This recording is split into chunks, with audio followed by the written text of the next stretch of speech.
I want to tell you something that happened last Thanksgiving that I haven't been able to stop thinking about. Not because it was dramatic, well, okay, it was, but because it taught me something about dignity that I didn't even know I was missing. Let me take you back to that Thursday in Durham. The house smelled like it always does when the whole family comes over. Cinnamon, something burnt on the stove edge that nobody bothered to wipe, and that specific kind of tension that only exists when too many people who love each other wrong are crammed into one space. My father, Caspian, had been talking about this dinner for 6 weeks. 6 weeks. He kept calling it a real family Thanksgiving, the kind where everybody shows up and nobody leaves early, and we all just exist together for a few hours without the world pulling us in different directions. I believed him. That was my first mistake, I guess. I drove down from my apartment on Glenbrook, got there around noon. The leaves were still holding on in Durham, that stubborn late November orange that makes everything look like it's on fire in a beautiful way.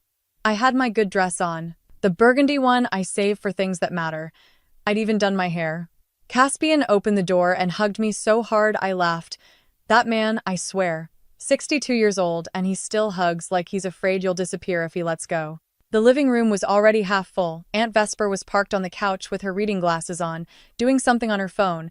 Uncle Cormac was arguing with the football game like it owed him money. My sister Thessaly was there with her husband, Leandro, both of them looking like a catalog photo in their coordinated outfits. I noticed that immediately. Coordinated outfits. At Thanksgiving, in Durham. I said hi to everyone. Everyone said hi back. Normal enough. Then my mother, Saoirse, came out of the hallway. Now I love my mother. I want to be clear about that before I say anything else. I love her the way you love something complicated and old and deeply yours. But Saoirse has this way of looking at you that sorts you into categories before you even open your mouth. And I've spent the better part of 31 years being sorted into the wrong one. She looked at me, looked at my dress, and said, and I'm quoting directly here, "Good, you're here. Go start on the sides. The turkey's already in." No, hello. No, you look nice. No, I'm glad you made it. Just go start on the sides. I stood there for maybe 3 seconds. Caspian had already drifted back toward Cormac and the football game. Thessaly was showing Vesper something on her phone and laughing. Nobody was looking at me. So I went to the kitchen. I don't know how to explain what those 2 hours felt like without sounding like I'm exaggerating, so I'll just tell you the facts and let them sit there.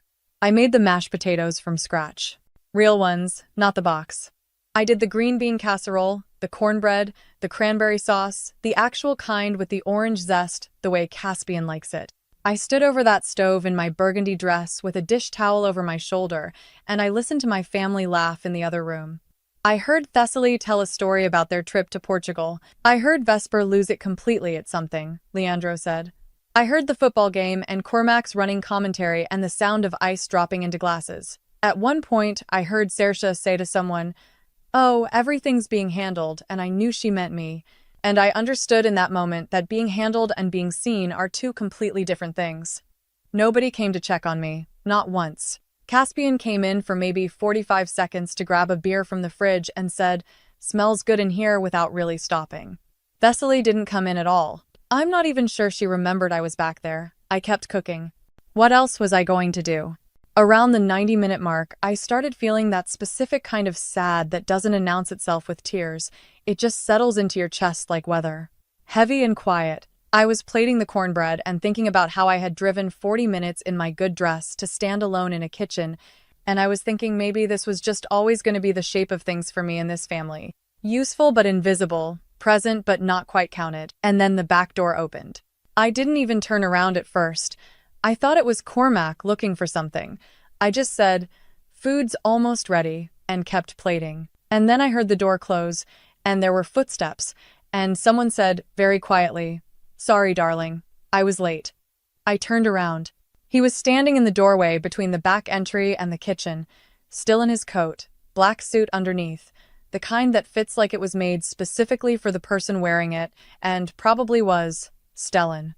His hair was slightly wind-messed from outside. He had that look on his face that he gets when he's been running against the clock and hates himself for it, jaw tight, eyes soft, apologetic in a way that was completely genuine. He crossed the kitchen, took my hand, and kissed it. Right there, in my mother's kitchen. In Durham, North Carolina, on Thanksgiving. I felt the cornbread dish nearly slip out of my other hand. The Raleigh-Durham traffic was, he started. Don't, I said, and I was laughing a little despite myself. Just don't explain traffic to me right now. He smiled, and then he looked at me properly. The dress, the dish towel, the stove, all of it. His expression shifted into something quieter. He understood immediately. That was always the thing about Stellan. He walked into a room and read it like a book he'd already studied. "How long have you been in here?" he asked. "A while," I said. He took his coat off and hung it on the back of the kitchen chair, rolled up his sleeves, picked up a spoon. "Tell me what's left," he said. We walked out together about 15 minutes later. I carried the mashed potatoes. He carried the green bean casserole and the cornbread. We came through that kitchen doorway into the dining room where everyone had already started gathering around the table, and the shift in the room was, I don't have a cleaner word for it, seismic. Saoirse saw him first. I watched the expression move across her face in stages. Confusion, then recognition, then something that looked almost like recalibration. Thessaly actually stood up. Not all the way, just enough that Leandro noticed and looked up too. Vesper put her phone down. Even Cormac, who treats most things in life as a minor inconvenience, went completely still. Caspian, my father, who had invited everyone, who had hugged me at the door like I was the whole world, looked between me and Stellan like he was solving a math problem he hadn't been given enough information for. Stellan set the dishes down on the table, completely calm. He pulled out my chair first. Then he sat down beside me, poured water into my glass, and looked up at the table like nothing unusual had happened at all. The silence lasted maybe 5 seconds. It felt like 5 minutes. Thessaly was the first one to speak. She looked at me and said, "Arabella, is this Stellan?" I said, "Yes." Vesper made a sound that was half laugh and half something she swallowed back down. Leandro reached over and shook Stellan's hand with the energy of someone who suddenly wanted very badly to be friendly. Cormac nodded in that slow way men do when they're reassessing a situation, and Saoirse looked at me for a long moment. And for the first time in maybe years, I couldn't read what was behind her eyes. It wasn't quite guilt. It wasn't quite pride. It was something more complicated than either of those, the look of someone who had put something in a category and was now being shown that the category was wrong. She said, "Well, sit down, everyone. Food's getting cold." Which is the closest thing to an acknowledgement I was probably going to get. And honestly, that night it was enough. Dinner was loud and warm the way Durham Novembers somehow always make things feel like the cold outside makes the inside louder and more lit up. Stellan was good with people. He always has been. And he sat at that table and talked to Cormac about the game and listened to Vesper's stories and made Thessaly laugh twice. He did all of it easily, without performing it. But here's the thing I keep coming back to. The part that actually stayed with me after the drive home, after the dress came off and the dishes were done and the whole evening settled into memory. It wasn't Stellan walking in that changed something. Not really. It was the 2 hours before, because I stood in that kitchen for 2 hours and I kept cooking. I didn't walk out. I didn't make a scene. I didn't perform my hurt for an audience. I just did what I came to do, even when nobody was watching. And when Stellan walked through that door and kissed my hand, like I was worth finding, worth being late for, worth crossing a room for, I was standing straight. Not because he made me stand straight, but because I'd been standing straight the whole time, even when the only person who knew it was me. That's the thing about dignity. It doesn't need an audience to be real. It doesn't need someone to witness it before it counts. I cooked that entire meal in my good dress, and nobody came to check on me, and I didn't shrink. I was there, fully, the whole time. Stellan just made the rest of the room notice what was already true.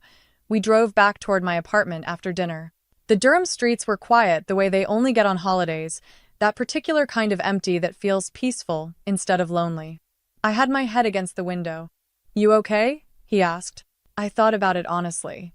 "Yeah," I said. "Actually, yeah." And I meant it. The most quietly powerful thing Arabella did that evening wasn't anything the room saw. It was choosing not to disappear just because she was being overlooked. She stayed present, kept her integrity, and didn't make her worth conditional on whether her family remembered to see it. We live in a world that constantly tells us that value is confirmed by other people's attention, that if nobody's watching, maybe it doesn't count. But self-respect isn't a performance. It's a practice. It's what you do in the kitchen when nobody's clapping. And sometimes, When you've been quietly holding yourself together in a room that forgot to include you, the right person walks through the door not to rescue you, but to simply confirm what was already there. You were never invisible. You were just surrounded by people who weren't paying attention. There's a difference.